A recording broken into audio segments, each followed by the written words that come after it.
Salam, mən Qiymətləndirmə Xidməti Mərkəzi MMC-nin direktoru İsmayıl qızı Günay. Bu gün sizinlə şirkətimizin yarandığı tarixdən bugünkü günə qədər fəaliyyətindən danışmaq istəyirəm. Bizim şirkətimiz 2016-cı ildən fəaliyyətə başlayıb. Fəaliyyətə başladığı dövrdən bir çox uğurlara imza atmışıq. Bizim şirkətimiz Azərbaycan Respublikası İpoteka və Kredit və Zəmanət Fondunun müvəkkil təşkilatlarından biridir.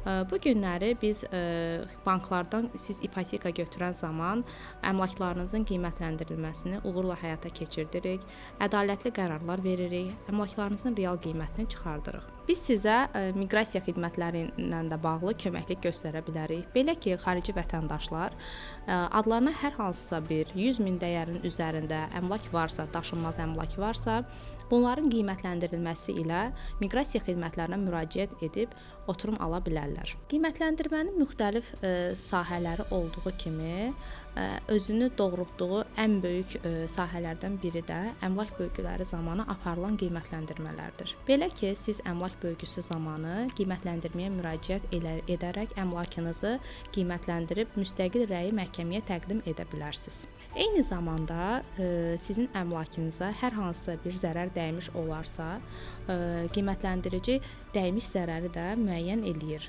Bu günə qədər qiymətləndirici olaraq fəaliyyətə başladığımız dövrdən hal-hazırki günə qədər 10 minin üzərində iş yükümüz olub. Hər birini layiqincə uğurla yerinə yetirmişik. Siz də bizim sadaladığımız xidmətlərdən yararlana bilərsiniz.